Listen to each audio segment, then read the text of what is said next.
കർത്താവ് നിങ്ങളോടുകൂടെ, അങ്ങേ ആത്മാവോടും കൂടെ. യോഹന്നാന്റെ വിശുദ്ധ സുവിശേഷത്തിൽ നിന്നുള്ള വായന. കർത്താവേ, അങ്ങേക്ക് മഹത്വം. അധ്യായം 8, 31 മുതൽ 36 വരെയുള്ള തിരുവചനങ്ങൾ.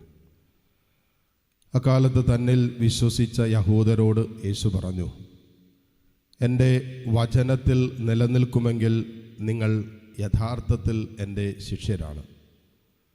നിങ്ങൾ സത്യം അറിയുകയും സത്യം നിങ്ങളെ സ്വതന്ത്രരാക്കുകയും ചെയ്യും. അവർ അവനോട് പറഞ്ഞു, ഞങ്ങൾ അബ്രാഹത്തിൻ്റെ സന്തതികളാണ്.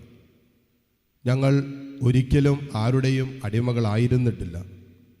പിന്നെ എങ്ങനെയാണ് നിങ്ങൾ സ്വതന്ത്രരാക്കപ്പെടും എന്ന് നീ പറയുന്നത്? യേശു പ്രതിവചിച്ചു, സത്യം സത്യമായി ഞാൻ നിങ്ങളോട് പറയുന്നു, പാപം ചെയ്യുന്നവൻ പാപത്തിൻ്റെ അടിമയാണ്. അടിമ എക്കാലവും ഭവനത്തിൽ വസിക്കുന്നില്ല, പുത്രനാകട്ടെ എക്കാലവും വസിക്കുന്നു.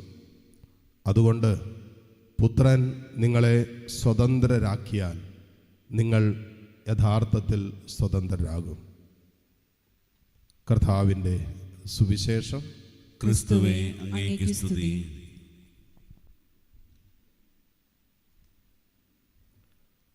മിശിഹായിൽ ഏറ്റവും സ്നേഹമുള്ള മാതാപിതാക്കളെ, സഹോദരി സഹോദരങ്ങളെ, യേശുക്രിസ്തുവാകുന്ന യഥാർത്ഥ സത്യം, ഈ സത്യത്തെക്കുറിച്ചുള്ള അറിവാണ് നമുക്ക് രക്ഷയും സ്വാതന്ത്ര്യവും നൽകുന്നത് എന്നുള്ളതാണ് ഇന്നത്തെ 2 വായനയിൽ നമ്മൾ കാണുന്ന ഏറ്റവും പ്രധാനപ്പെട്ട സന്ദേശം. അനേകരുടെ ജീവിതത്തിൽ നമുക്കറിയാം, നമ്മൾ ആരെങ്കിലുമൊക്കെ ഇങ്ങനെ സംസാരിക്കുമ്പോൾ കൗൺസിലിങ്ങിനൊക്കെ പലരും പറയുന്നൊരു വാക്കാണ്, യൂസ് ചെയ്യുന്നൊരു വാക്കാണ്, അച്ഛാ ഇനി ഞങ്ങൾക്ക് രക്ഷയില്ല അച്ഛാ, ഞങ്ങൾക്ക് ഒരു രക്ഷയില്ല അച്ഛാ, ഞങ്ങൾ ചെയ്യാവുന്നതെല്ലാം ചെയ്തച്ഛാ, എന്നിട്ട് ഒരു രക്ഷയില്ല. അതായത് ഒരു പ്രതീക്ഷയില്ലാത്ത, പ്രത്യാശയില്ലാത്ത തരത്തിലുള്ള ചില വാക്കുകൾ. അതിൽ വളരെ പ്രധാനമായിട്ട് ഉപയോഗിക്കുന്നൊരു വാക്കാണ് എനിക്ക് രക്ഷയില്ല, ഇവിടെ കുടുംബത്തിൻ്റെ രക്ഷയില്ല എന്ന്. ഇവിടെ ആദ്യ വായനയിൽ തിമോഥെയോസിന് എഴുതിയ ലേഖനത്തിൽ വളരെ ശക്തമായിട്ട് പറയാണ്, മനോഹരമായിട്ട് എഴുതി വച്ചിരിക്കുന്നത് ഇങ്ങനെയാണ്, എല്ലാവരും രക്ഷിക്കപ്പെടണമെന്നും. അങ്ങനെ സത്യം അറിഞ്ഞ് എല്ലാവരും രക്ഷിക്കപ്പെടണമെന്നാണ് പിതാവായ ദൈവത്തിൻ്റെ ആഗ്രഹം. അതെന്താണ്? ദൈവത്തിനും മനുഷ്യനും മധ്യേ ഒരേയൊരു മധ്യസ്ഥനെയുള്ളൂ നമ്മുടെ രക്ഷയ്ക്ക് വേണ്ടി. നമ്മുടെ പാപത്തിൻ്റെ പരിഹാരമായി കാൽവരിയിൽ ഉയർത്തപ്പെട്ടവൻ നമ്മുടെ പാപങ്ങൾക്ക് സ്വജീവൻ നൽകി നമ്മെ പാപത്തിൽ നിന്ന് വീണ്ടെടുത്ത് രക്ഷിച്ച ഒരുവനേയുള്ളൂ, അവൻ്റെ പേരാണ് യേശു ക്രിസ്തു. അതുകൊണ്ടാണ് നമ്മൾ മാധ്യസ്ഥത്തിൻ്റെ വിഷയവുമായി ബന്ധപ്പെട്ടൊക്കെ ഈ നാളുകളിൽ ലയോ 14 മാർപ്പാപ്പ മുദ്രവെച്ച പരിശുദ്ധ അമ്മയുമായി ബന്ധപ്പെട്ട വിഷയങ്ങളിൽ കൃത്യമായിട്ട് ചില കാര്യങ്ങൾ അവതരിപ്പിച്ചിരിക്കുന്നതിൽ ഒരു വിഷയം ഇതാണ്, എന്ത്? യേശു ക്രിസ്തു മാത്രമാണ് നമ്മുടെ പാപങ്ങൾക്ക് പരിഹാരം ചെയ്തത്. നമ്മളെ രക്ഷിച്ചവൻ ഒരുവനേ ഉള്ളൂ. ആ രക്ഷയിലേക്കുള്ള മാധ്യസ്ഥമാണ് ബാക്കിയെല്ലാം. എന്നാൽ രക്ഷ നേടിത്തന്നത് യേശുക്രിസ്തുവിലൂടെയാണെന്നും പുത്രനായ യേശുക്രിസ്തു അവൻ്റെ മരണത്തിലൂടെ, അവൻ്റെ കാൽവരി യാഗത്തിലൂടെയാണ് നമ്മെ പിതാവായ ദൈവത്തെങ്കിലേക്ക് ഉയർത്തിയതെന്നും സ്വർഗത്തിൻ്റെ അവകാശികളാക്കിയതെന്നും രക്ഷ നേടിത്തന്നതെന്നും പൂർണ്ണമായിട്ട് നമ്മൾ വിശ്വസിക്കേണ്ടതുണ്ട്. അപ്പോൾ ആ രക്ഷയെ നമ്മൾ യാതൊരു വിധത്തിലും വില കുറഞ്ഞ് കാണാനോ കുറച്ച് കാണാനോ മറ്റാർക്കെങ്കിലും കൈമാറ്റം ചെയ്യാനോ പാടില്ല. യേശുക്രിസ്തുവിലൂടെ മാത്രമാണ് നമ്മുടെ രക്ഷ. അല്ലെങ്കിൽ പിതാവിനും ജനത്തിനും മധ്യസ്ഥരായി നമ്മുടെ പാപങ്ങൾക്ക് വേണ്ടി ഉയർത്തപ്പെട്ടവൻ ഒരുവനേ ഉള്ളൂ, അവൻ യേശുക്രിസ്തുവാണ്. അപ്പം അത് പൗലോസ്ലീഹ പറയുമ്പോൾ ഈ സത്യം നമ്മൾ അറിയണം. എന്താണ്? യേശുക്രിസ്തുവിലൂടെ മാത്രമാണ് നമുക്ക് രക്ഷ. യേശു മാത്രമാണ് ഏക മധ്യസ്ഥൻ. ഇനി സുവിശേഷത്തിലേക്ക് വരുമ്പോൾ അവിടെ ഒരു അടിമത്തത്തെക്കുറിച്ച് ഈശോ തന്നെ ശ്രവിച്ചവരോട് പറയുകയാണ്. അക്കാലഘട്ടത്തിൽ യേശുവിൽ വിശ്വസിച്ച് കൊണ്ടിരുന്ന അല്ലെങ്കിൽ വിശ്വാസത്തിലേക്ക് വന്ന ഫരിസേയരോടൊക്കെ ആയിട്ട് ഈശോ സംസാരിക്കുന്ന കാര്യമാണ്. ഈശോ പറഞ്ഞു, നിങ്ങൾ അടിമകളാണ്, നിങ്ങൾ സ്വതന്ത്രരാക്കപ്പെട്ടിട്ടില്ല. പൗരോഹിക്ക് ഞങ്ങൾ ആരുടെ അടിമകളായിരുന്നു? ഞങ്ങൾ അബ്രാഹത്തിൻ്റെ മക്കളാണ്.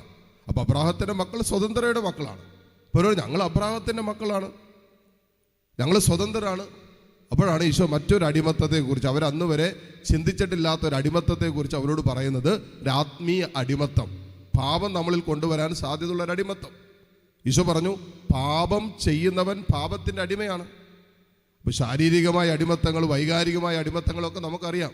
അതോടൊപ്പം തന്നെ ആത്മീയമായി നമ്മളെ അടിമത്തത്തിലേക്ക് നയിക്കുന്ന പാപത്തിൻ്റെ അടിമത്തത്തെക്കുറിച്ച് ഈശോ പറഞ്ഞിട്ട് പറയാണ്, നിങ്ങൾ പാപം ചെയ്യുന്നെങ്കിൽ പാപത്തിൻ്റെ അടിമയാണ്.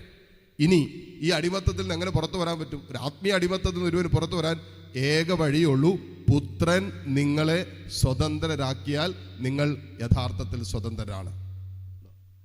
പുത്രൻ സ്വതന്ത്രരാക്കിയാൽ നിങ്ങൾ യഥാർത്ഥത്തിൽ അതല്ല എങ്കിൽ ഈ പാപത്തിൻ്റെ അടിമത്തം നമുക്ക് സ്വാതന്ത്ര്യമില്ല. അതിനാണ് ആദ്യ വായന നമ്മൾ കേൾക്കുന്നത്. അപ്പൊ പാപത്തിൻ്റെ അടിമത്തത്തിൽ നിന്ന് നമ്മൾ സ്വതന്ത്രരാക്കപ്പെടുന്നത് യേശുക്രിസ്തുവിൻ്റെ കാൽവരി യാഗത്തിലൂടെയും അവൻ നമ്മുടെ പാപത്തിന് പരിഹാരമായി ചിന്തിയ അവൻ്റെ പരിശുദ്ധ രക്തത്തിൻ്റെ ഈ സത്യം അറിയുന്നിടത്താണ് ഒരുവൻ സ്വതന്ത്രനാകുന്നത്, പാപത്തിൻ്റെ കെട്ടഴിയുന്നത്, പാപത്തിൽ നിന്ന് വിമോചിപ്പിക്കപ്പെടുന്നത്. ഈ സത്യം അറിയാത്തിടത്തോളം എൻ്റെ പാപത്തിന് വേണ്ടിയാണ് ഈശോ കാൽവരിയിൽ രക്തം ചിന്തി മരിച്ചതെന്നും എന്നെ വീണ്ടെടുക്കാൻ വേണ്ടിയാണ് അവൻ വീണ്ടെടുപ്പിൻ്റെ അച്ചാരമായി തീർന്നതെന്നും ഒരുവൻ ഹൃദയത്തിൽ ഈ സത്യം ഗ്രഹിക്കുന്നിടത്ത് ഈ സത്യം നൽകുന്ന ഒരു സ്വാതന്ത്ര്യമുണ്ട്. അതാണ് ആത്മീയ സ്വാതന്ത്ര്യം, പാപത്തിൽ നിന്നുള്ള സ്വാതന്ത്ര്യം. അതുകൊണ്ടാണ് ഈശോ പറഞ്ഞത്, പാപം ചെയ്യുന്നവൻ പാപത്തിൻ്റെ അടിമയാണ്. അവസാനിപ്പിക്കുന്ന ഇങ്ങനെയാണ്, പുത്രൻ നിങ്ങളെ സ്വതന്ത്രരാക്കിയാൽ നിങ്ങൾ യഥാർത്ഥത്തിൽ സ്വതന്ത്രരാണ്.